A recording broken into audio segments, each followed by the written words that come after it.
Ahoj, tak som opäť tu a mám pre teba ďalšiu super rozprávku.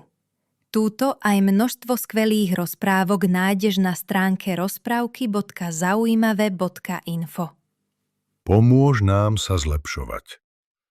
A prispej malou čiastkou na stránke rozprávky.zaujímavé.info/podpora. Čo je po pH a kúzelný nápoj z kapusty. Farebné dobrodružstvo troch malých vedcov. V kuchyni to bzučalo ako v úli. Slnko kreslilo po dláške zlaté štvorce a 3 hlávky sa skláňali nad veľkou misou. Elka, Filip a Vanda sa dnes rozhodli, že sa stanú kúzelníkmi. Nie takými s paličkami a klobúkmi, ale kuchynskými. Musí to byť nápoj, ktorý mení farby, vyhlásila Elka a zamiešala prázdnou vareškou vo vzduchu. Ale ako? Zamyslel sa Filip. Vždy potreboval vedieť, ako veci fungujú.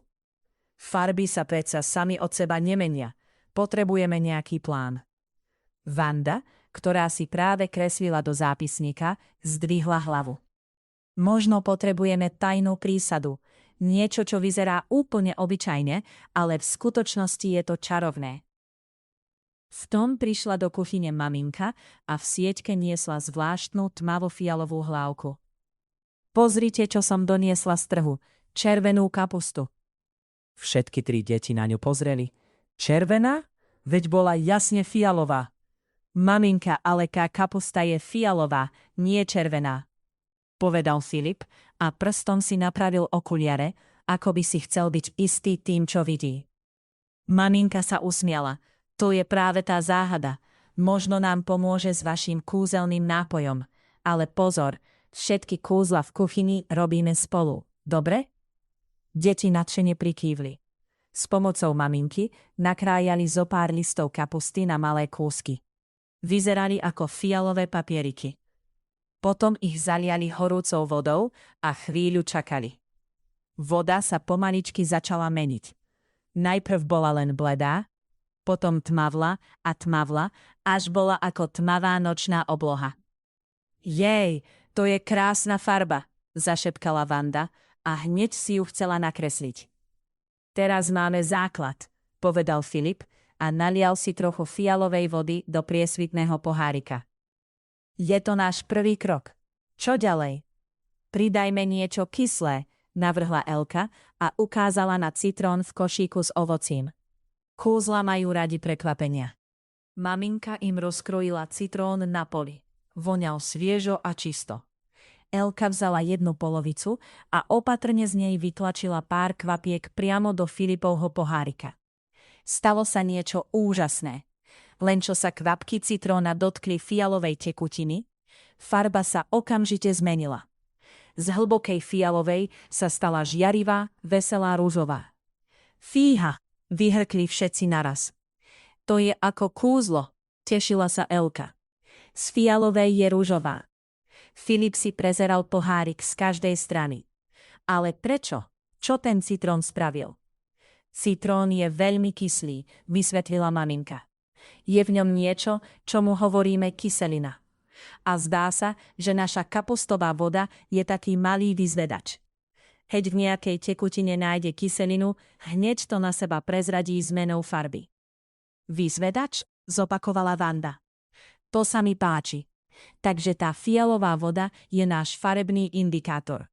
To bolo nové slovo, ale znelo veľmi múdro. Hneď si ho zapísala do zápisníka vedľa náčrtu rúžového pohárika. Presne tak, prikývla maminka. Indikátor nám ukazuje, či je niečo kyslé. Dobre, ozval sa Filip, ktorý už mal v hlave ďalší plán.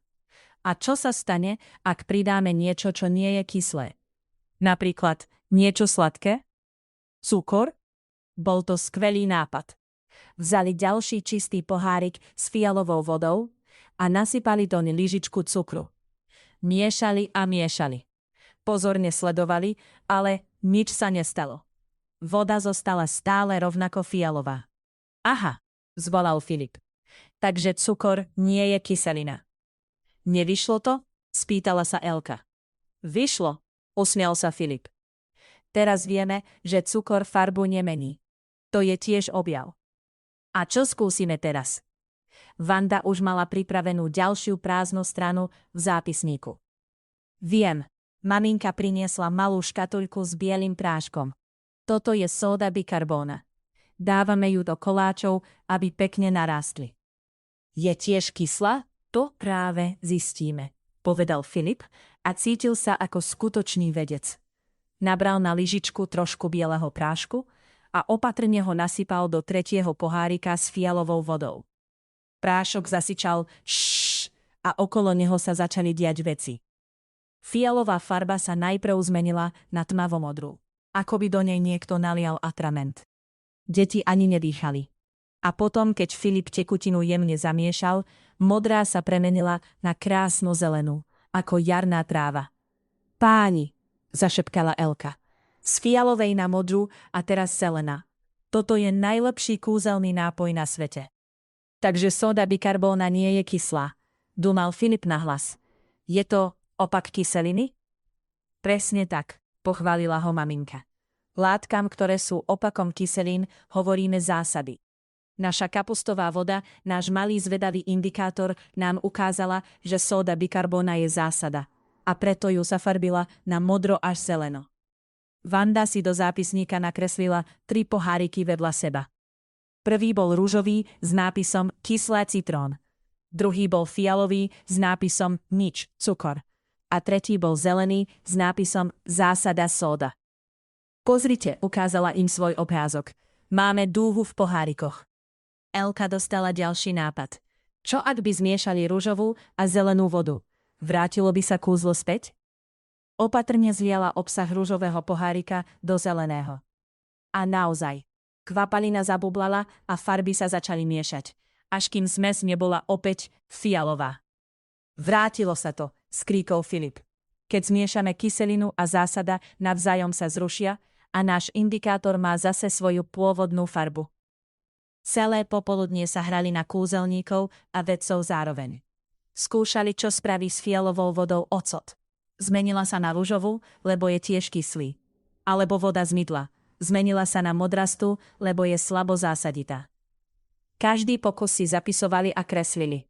Zistili, že veda nie je žiadna nuda, ale jedno veľké a farebné dobrodružstvo. Keď slnko zapadalo a maľovalo oblohu na ružovo a fialovo, sedeli za stolom a popíjali malinovku. Dnes sme sa naučili čarovať s farbami, povedala spokojne Elka. Nie čarovať, opravil ju Filip s úsmevom. Objavovať. Zistili sme, ako funguje svet. Vanda si prezerala svoj plný zápisník.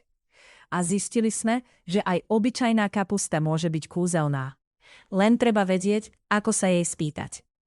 A naozaj, v ten deň zistili, že tie najväčšie kúzla sa často skrývajú v úplne obyčajných veciach. Stačí len zvedavosť, chuť skúšať a dobrí kamaráti, s ktorými sa dá objavovať. Čo myslíte, deti? Aké ďalšie tajomstvá sa skrývajú v kuchyni? Skúste si s rodičmi tiež vyčarovať takýto farebný pokus. Uvidíte, aké je to zábavné byť malým vedcom. Veríme, že sa ti rozprávka páčila. Ak si chceš prečítať alebo vypočuť ďalšie skvelé, zaujímavé a náučné rozprávky, chod na stránku rozprávky.zaujímavé.info. Budeme veľmi radi, ak o nás povieš aj svojim kamarátom. Ak nás chceš podporiť aj finančne a pomôcť nám s nákladami na prevádzku, budeme ti veľmi vďační a môžeš tak urobiť na stránke rozprávky.zaujímavé.info/podpora.